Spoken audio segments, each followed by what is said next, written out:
8월입니다. 8월 기준으로 현대기아차 대기기간이 어떻게 바뀌었나 볼까요? 모델이 너무 많아서 이번 달은 대기기간이 심각한 일부 모델만 살펴보겠습니다. 현대차부터 보면 아반떼는 일반 내연기관 모델이 10개월 이상, 하이브리드 모델은 17개월 이상이 걸립니다. 그랜저는 하이브리드 모델이 8개월 이상 걸리고 베뉴도 12개월 이상이 걸립니다. 호나는 하이브리드 모델이 10개월 이상, 투싼은 하이브리드가 10개월 이상, 디젤은 13개월 이상, 가솔린은 9개월 이상이 걸립니다. 산타페는 디젤이 10개월 이상, 가솔린이 9개월 이상, 하이브리드는 18개월 이상이 걸리고요. 아이오닉5는 12개월 이상이 걸립니다. 제네시스는 G70이 7개월 이상, G80이 8개월 이상, G90은 7개월 이상, 그리고 GV60, GV70, GV70 전기차 모두 12개월 이상이 걸리고 GV80은 18개월 이상이 걸립니다. 기아도 마찬가지입니다. K5는 하이브리드가 11개월 이상, LPG는 14개월 이상이 걸리고 K8은 하이브리드가 11개월 이상, 니로 EV는 12개월 이상, EV6는 14개월 이상, 스포티지는 디젤이 16개월 이상, 가솔린하고 LPG가 12개월 이상, 하이브리드는 19개월 이상이 걸립니다. 소렌토는 디젤이랑 가솔린이 17개월 이상, 카니발은 디젤이 16개월 이상이 걸립니다. 여전히 심각하죠? 이것 때문에 현대차가 드디어 결단을 내렸습니다. 아마 대기 기간이 줄어들 뿐 아니라 국가 기반 사업이 크게 확장될 것으로 보입니다. 순서대로 살펴보겠습니다.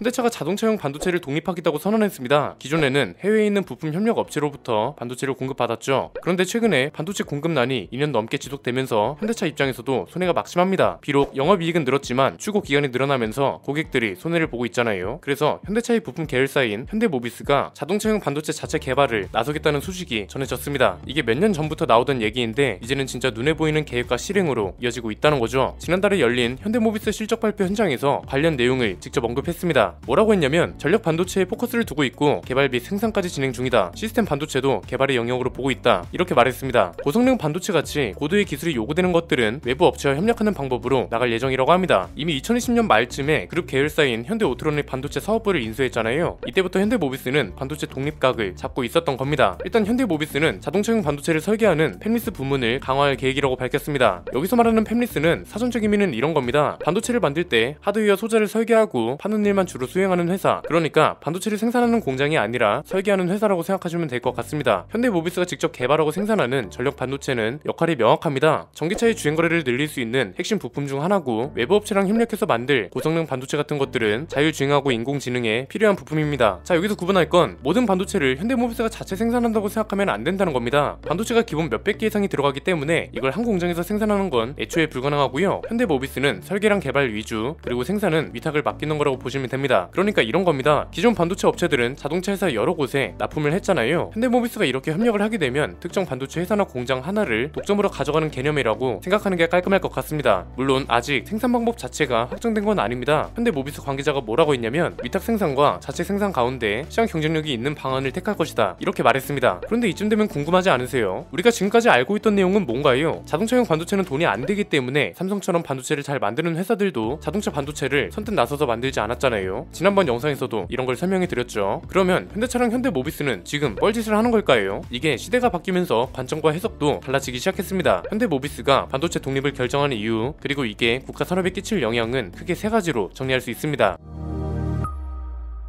첫 번째는 일단 현대모비스가 이걸 독립시키려는 목적을 봐야죠. 간단합니다. 외부에 있는 위험 요소를 내부화하기 위한 거라고 보시면 됩니다. 자, 기존까지는 반도체를 완전 외부 업체에서 개발하고 생산했습니다. 완성되어 있는 제품을 자동차 회사가 갖다 쓰는 개념이었죠. 그리고 단독으로 협력하거나 하는 업체가 없다 보니까 반도체 회사에 문제가 생기면 수많은 자동차 회사들이 한 번에 타격을 입었습니다. 이건 자동차 회사들 입장에선 외부 위험 요인인 거죠. 무슨 말이냐면 어떤 위험이 생겨요. 원자재 수급난이나 코로나 사태로 반도체 공장이 중단되거나 하는 거죠. 지금은 이게 외부적 요인이기 때문에 자동차 회사가 마음대로 컨트롤할 수 없습니다. 예를 들어서 반도체 공장 직원 중에 코로나 확진자가 나왔어요. 반도체 회사가 외부 업체면 반도체 회사가 결정하는 대로 가야 합니다. 만약 자동차 회사 산하에 있는 회사면 자동차 회사 결정대로 움직일 수 있죠. 절반만 가동한다든지 아니면 확진자가 나온 시간대에 직원들만 격리한다든지 더 유연한 대처가 가능하다는 겁니다. 그래서 현대차뿐만 아니라 다른 회사들도 반도체 수급난 이후에 이런 방향으로 사업을 이어가고 있습니다. 포드랑 GM 그리고 스텔란티스는 기술 협력 개념으로 반도체 회사랑 협력을 이어가고 있고요. 테슬라랑 토요타는 아예 아예 본인들 중심으로 개발하고 생산하는 내재화 체제를 구축 중입니다. 현대차뿐만 아니라 다른 브랜드들도 이런 움직임을 보인다는 건 뭔가요? 앞으로 자동차용 반도체 생산과 개발만큼은 반도체 회사가 아니라 자동차 회사 중심으로 이뤄질 거라는 거죠. 왜? 앞으로 자율주행차 시대가 되면 반도체가 최소 500개에서 많게는 1000개 이상 들어가거든요. 이렇게 되면 자동차 회사가 이미 만들어져 있는 반도체에 맞춰서 차를 개발하는 게 아닙니다. 자신들이 원하는 차를 만들기 위해서 반도체의 개발 방향과 생산량을 조절할 겁니다. 두 번째는 목적을 이루려는 명분입니다. 아무리 단독 협력 방식과 내재화가 효율적이라고 해도 돈이 안 되면 기업은 움직일 이유가 없습니다. 얼마 전까지만 해도 돈이 안 되는 게 맞았습니다. 그런데 이것도 서서히 판도와 해석이 바뀌기 시작했습니다. 이유는 간단합니다. 일단 방금 말씀드렸던 것처럼 자율주행차 시대가 되면 반도체 개수가 크게 늘어날 거라는 거, 이게 정말 중요하고요. 실제로 이것 때문에 자동차용 반도체 기업들의 매출도 늘어나기 시작했습니다. 자료를 보면 독일 인피니언, 네덜란드 NXP, 스위스의 ST 마이크로 일렉트로닉스, 일본의 르네사스 모두 매출이 늘었습니다. 자동차용 반도체 시장의 성장률도 계속 상승 곡선입니다. 작년에 25.6%가 성장하고 올해는 17.8%, 2023년 이후로는 13% 내외의 성장률을 유지할 전망이라고 합니다. 이걸 돈으로 환산하면 2020년에는 자동차 반도체 시장 규모가 450억 달러 수준이었거든요. 2040년이 되면 1750달러 수준으로 늘어날 전망이라고 합니다. 그래서 기존 반도체 회사들도 움직이기 시작했습니다. 삼성은 20조 원 규모를 투자해서 미국 테일러 신공장을 지을 예정이고요. TSMC도 14조 원을 들여서 미국 애리조나에 새로운 공장을, 일본 구마모토에는 8조 원 규모를 투자해서 특수 공장 라인을 구축하고 독일에도 새로운 공장을 지으려고 협의 중이라고 합니다. 인텔도 110조 원 규모로 유럽 반도체 공장 2곳을 신설할 계획입니다. 기존까지는 반도체 개수가 회사에 이익을 줄 만한 수준은 아니었는데 앞으로는 반도체 개수가 기하급수적으로 늘어날 거고 생산 규모도 그만큼 달라지기 때문에 새로운 공장이 필요할 정도라는 거죠. 약간 전기차 시장하고 흐름이 비슷한 것 같네요. 세 번째는 기대효과입니다. 국가의 기반 사업이 될 겁니다. 자동차용 반도체 분야는 확실한 1등이 없습니다. 이미 있는 업체들의 점유율을 보면 1등 점유율이 12.7%에 불과합니다. 그 뒤로 11.8%, 8.4%, 8.1% 이런 식으로 나눠 먹고 있습니다. 이건 결국 무슨 소린가요? 조금만 빠르게 개발하고 수급만 안정적으로 이어가면 1위 자리를 충분히 노릴 수 있다는 거죠. 그리고 중요한 건 삼성이 기존에 자동차 반도체를 쳐다도 안 봤던 이유를 생각해 봐야 합니다. 반도체 기술이 없어서 그런 게 아니었잖아요. 이미 세계적인 수준으로 반도체를 만들고 있지만 돈이 안 되기 때문에 안 했다고요. 그런데 앞으로는 돈이 될 전망이래요. 심지어 우리 기업들은 이미 반도체 개발과 생산 능력을 갖추고 있어요. 이건 국가의 기반 사업이 될 수 있다는 소리죠. 지금 우리나라 자동차 산업이 성장한 거에 비해 자동차용 반도체 분야는 굉장히 취약합니다. 국가별 자동차용 반도체 점유율을 보면요, 미국이 31.5%로 가장 높고 일본은 22.4%, 독일은 17.4%, 한국은 2.3%에 불과합니다. 이걸 자동차 생산량하고 수출액 그리고 자동차용 반도체 매출액하고 비교해보면 이해가 더 쉽습니다. 한국무역협회가 발표한 자료가 있어서 가져와 봤습니다. 미국이랑 일본, 독일 모두 자동차 생산량이나 수출액에 비해 자동차용 반도체 매출액이 압도적으로 높습니다. 그런데 한국만 유일하게 자동차용 반도체 매출액이 자동차 생산량하고 수출액을 못 따라갑니다. 이건 자동차 산업 측면으로 보면 기반이 탄탄하지 못하다는 겁니다. 자동차를 만들려면 자동차 이전에 부품이 있어야 합니다. 어떻게 보면 자동차 생산의 첫 단계라고 할 수 있는 부품을 한국이 아닌 다른 나라에 의존하고 있다는 소리잖아요. 그래서 지금 시점에 현대차그룹이 반도체 독립을 선언한 건 진짜 잘한 일이란 겁니다. 이렇게 되면 자동차용 반도체도 자국 의존도가 높아지고 해외 의존도가 떨어지겠죠. 또 하나 기대를 할 수 있는 건 모든 리스크와 대응 범위가 외부 요인이 아니라 내부 요인으로 바뀌게 된다는 겁니다. 현대모비스뿐만 아니라 삼성도 자동차용 반도체 분야를 강화하겠다고 밝혔으니까 사실상 현대모비스랑 삼성이 중심이 되어서 한국 자동차용 반도체 시장의 경쟁력을 키울 거란 거죠. 이 대목에서 그런 생각이 드실 수도 있습니다. 야, 현대는 예전에 하이닉스가 있었잖아. 당연히 삼성만큼 반도체를 만들 수 있지 않겠어? 이런 거죠. 이건 약간 잘못된 생각입니다. 하이닉스는 이미 SK에 넘어간 지 오래고요. 이 당시 생산하던 반도체는 자동차용하고 종류도 다르고 디자인도 다릅니다. 우리가 흔히 알고 있는 컴퓨터나 스마트폰에 들어가는 반도체와는 전혀 다른 사업 분야라고 생각하시는 게 깔끔합니다. 이제 남은 건 뭔가요? 기업이 결단을 내렸고 계획을 현실로 추진 중이니까 정부 차원의 협조만 제대로 이루어지면 되는 거죠. 정부 차원에서 할 일은 뭔가요? 관련 법령 중에 해결할 게 있으면 빨리 해결하고, 정부가 지원할 수 있는 건 지원하고, 일자리 관련된 걸로 연결지어서 지역경제 활성화로도 빠르게 연결시킬 수 있도록 로드맵을 짜야죠. 기반을 마련해둔 다음에 기업한테 협조를 구해야 원활하지 않을까요? 당장 SK 하이닉스도 법령 때문에 발목이 잡혀있는 상황이라고 하잖아요. 120조를 들여서 반도체 단지를 지을 계획이었는데